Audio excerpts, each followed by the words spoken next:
नमस्कार, खबरों की खबर में आपका स्वागत है।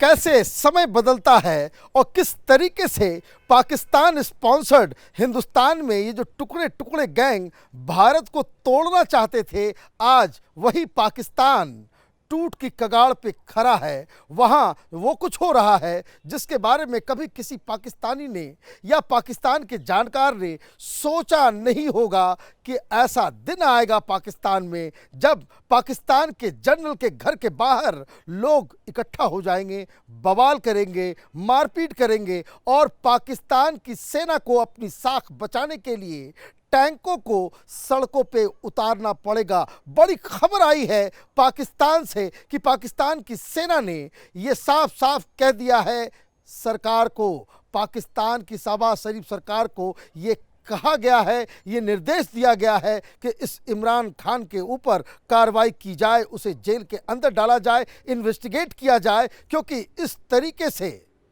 जो इमरान खान आर्मी के जनरल्स के ऊपर आरोप लगा रहा है वो अनकॉल्ड फॉर है और ये नाकाबिले बर्दाश्त है।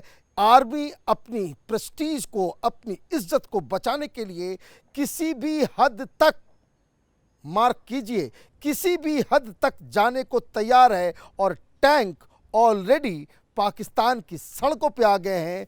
क्या पाकिस्तान की सेना पाकिस्तान की जनता के ऊपर ही टैंक चलाएगी? वैसे तो पहले बहुत बार इसने कर रखा है। कई सारे इलाकों में पाकिस्तान की आर्मी ही पाकिस्तान के लोगों का हत्या करती है, जान लेती है, चाहे वो बलूचिस्तान हो या फिर वो इलाके जहां पाकिस्तान के खिलाफ विद्रोह चल रहा है। खैर, बात क्या हुई है? बात बहुत ही सिंपल है। इमरान खान ने वो काम किया है जो अब तक पाकिस्तान में किसी नेता ने नहीं किया। उसके ऊपर जानलेवा हमला होता है, गोलियां चलती हैं, 4 गोलियां लगती हैं, पैरों में वो बाल बाल बच जाते हैं और वो जब बाहर निकलते हैं वो सीधे सीधे देश के प्रधानमंत्री और राना सनाउल्लाह और साथ ही साथ आर्मी के जनरल फैजल के ऊपर ये आरोप लगाते हैं। ये आईएसआई का एक बड़ा जनरल, इसके ऊपर ये आरोप लगता है कि मुझे असैसिनेट करने की साजिश इन तीनों ने रची।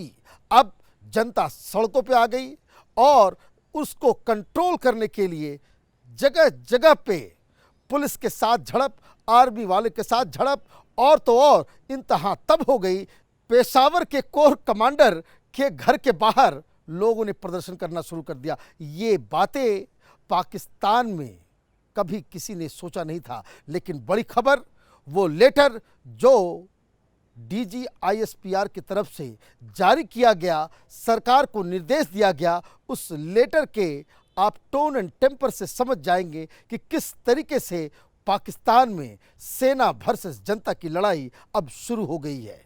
क्या लिखा गया लेटर में? The baseless and irresponsible allegations by chairman PTI against the institution and particularly the senior army officer are absolutely unacceptable and uncalled for. The government of Pakistan has been requested to investigate the matter and initiate legal action against those responsible for defamation and false accusation against the institution and its officials without any evidence whatsoever. साफ साफ आदेश यही है। हिंदुस्तान में तो कभी कोई ये सोच भी नहीं सकता, दुनिया के किसी भी डेमोक्रेसी में ये सोचा नहीं जा सकता कि आर्मी बाकायदा पत्र लिखकर वहाँ की चुनी हुई सरकार को ये आदेश दे कि आप एक इन्वेस्टिगेशन ऑर्डर कीजिए और उन लोगों के खिलाफ कार्रवाई कीजिए जो आर्मी के खिलाफ, जनरल्स के खिलाफ, इंस्टीट्यूशंस के खिलाफ एलिगेशंस लगाया जा रहा है। तो ये फ़र्क हर हिंदुस्तानी को भी समझ में आना चाहिए और ख़ास करके हिंदुस्तान में वो जो अर्बन नक्सल्स और टुकड़े टुकड़े गैंग जो पाकिस्तान आईएसआई से पैसे खाकर हिंदुस्तान के अंदर डेमोक्रेसी को मजबूत करने का बहाना बनाकर हिंदुस्तान में विघटनकारी कामों को अंजाम देते हैं, वहाँ क्या हो रहा है? वहाँ पे अब आदेश दिया गया है और ये खबर आ रही है कि पाकिस्तान की सरकार आर्मी के इस आदेश का उल्लंघन ना करते हुए वो बाकायदा इमरान खान के ऊपर ही केस दायर करने वाली है। मतलब ये गोली भी खाए इमरान खान और जेल भी जाएंगे इमरान खान। और ये एलिगेशंस अगर कोर्ट के अंदर, वहाँ सरकार कोर्ट सब तो आर्मी के इशारे पे चलती है। तो इमरान खान का नतीजा भुट्टो जैसा भी हो सकता है, ऐसा खतरा वो नजर आ रहा है। लेकिन इस खत में एक और बहुत ही इंपॉर्टेंट बात जो आर्मी की तरफ से लिखी गई है वो डराने वाली है। लेटर में लिखा है, if the honour and safety and prestige of its rank and file is being tarnished by vested interest through frivolous allegations, the institutions will jealously safeguard its officer and soldiers no matter what. The baseless allegations hurled at the institution's officials today are highly regrettable and strongly condemned. साफ साफ धमकी दी गई है वहां की जनता को।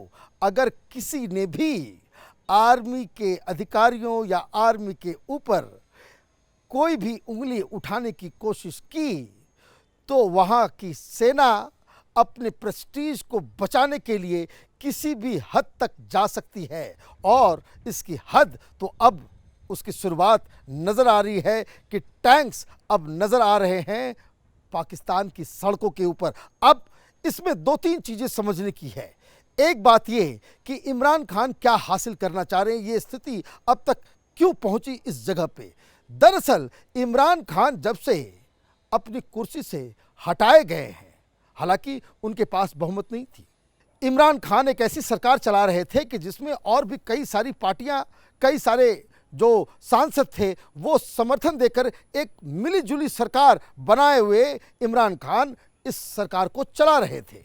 अब धीरे धीरे जब प्रेशर बढ़ता गया और उस दौरान जब ये समझ में आने लग गया कि गैस की कीमत और लोगों के अंदर नाराज़गी और ख़ास करके हिंदुस्तान के खिलाफ कोई भी कार्रवाई ना कर पाना, अब आप ये देखिए कि किस तरीके से अपने ही विरोधाभास में पाकिस्तान की राजनीति फंस गई और पाकिस्तान इस मुहाने पे आ गया जहां गृह युद्ध की संभावना दिखाई जा रही है। पाकिस्तान में आर्मी और सरकार जब आर्टिकल 370 को हिंदुस्तान ने खत्म किया, मोदी सरकार से वो सामना नहीं कर सकी, एक तो डिप्लोमेसी के लेवल पे और साथ ही साथ ये जो न्यूक्लियर बॉम्ब होने का दावा रखने वाले पाकिस्तानी, उनको लगा कि हमारी आर्मी तो बिल्कुल बेकार है।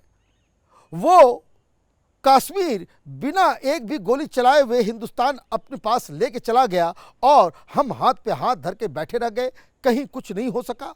इमरान खान ने यूएन में जाकर के लंबी चौड़ी बातें तो की, लोगों के एक्सपेक्टेशन को हाई तो कर दिया, लेकिन उसके बाद इंडियन डिप्लोमेसी और मोदी सरकार की रणनीति और डिप्लोमेसी की वजह से पाकिस्तान चारों खाने चित हो गया। तो एक तो सरकार की साख और आर्मी की साख ऑलरेडी खत्म हो चुकी थी।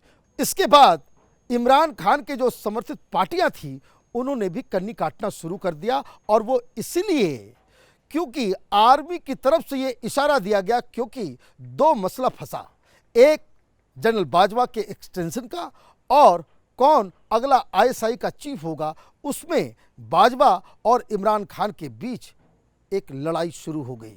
और अंततोगत्वा इसमें एक और बात जो आर्मी की साख को खत्म कर गया, वो विंग कमांडर अभिनंदन का केस। अभी सोशल मीडिया के ऊपर पाकिस्तान की आर्मी के खिलाफ वहां की जनता तो लामबंद हो रही है, वो सोशल मीडिया में कैंपेन चल ही रहा है। उसमें एक मसला ये भी दिखाया जा रहा है कि किस तरीके से जनरल बाजवा वो थर-थर कांपने लगे जब विंग कमांडर अभिनव को पाकिस्तान में पकड़ लिया गया था, और 24 घंटे के अंदर किस तरीके से हिंदुस्तान के सामने पाकिस्तान की आर्मी ने घुटने टेक दिए और बाकायदा उसे हिंदुस्तान को सौंपा। अब ये तमाम चीज़ें दो तीन चीज़ों को बता रही है। एक कि साख आर्मी की धीरे धीरे खत्म हुई, और इसकी जो सबसे बड़ी वजह है वो हिंदुस्तान में मोदी सरकार की जो डिप्लोमेसी और जो ऑफेंसिव स्ट्रैटेजी, वो एक बहुत ही इंपॉर्टेंट फैक्टर रहा। दूसरी बात कि इमरान खान वो बहुत ही अनपॉपुलर होते चले गए, लेकिन जैसे ही उनको हटाया गया उन्होंने एक नई बात कह दी कि ये आर्मी वाले और विपक्षी अमेरिका के इशारे पे उन्हें सत्ता से बाहर किया है। अब ये मसला उसे भुनाने के लिए वो लगातार इस बात को कहते आ रहे थे, भाई चुनाव कराओ चुनाव कराओ। और इस दौरान एक और चीज़ हुई, वो ये कि जो नई सरकार आई वो वहाँ की कीमतों के ऊपर, महंगाई के ऊपर, बेरोजगारी के ऊपर कोई बड़ी सफलता वो हासिल नहीं कर सकी। तो कुल मिलाकर के जो साख है, जो अथॉरिटी है, वो धीरे धीरे वो खत्म होती चली गई जनता की नज़र में। और ये जो गोलियां चली हैं उसके बाद इमरान खान ने जिस तरीके से प्रधानमंत्री और राणा सनाउल्लाह और एक जनरल का नाम लेकर इस मसले को हवा दिया है, उससे पाकिस्तान गृह युद्ध के मुहाने पर आकर खड़ा हो गया। क्या पाकिस्तान की आर्मी अपने प्रेस्टीज को बचाने, अपनी अथॉरिटी को कायम रखने के लिए वहाँ पे तख्ता पलट करेगी? क्या वहाँ पे टैंक बाहर आएंगे? क्या वहाँ की आर्मी पाकिस्तान की जनता के ऊपर गोलियां चलाएगी? यह आने वाले वक्त में मालूम चलेगा। हमारी नज़र इन तमाम खबरों पर बनी हुई है।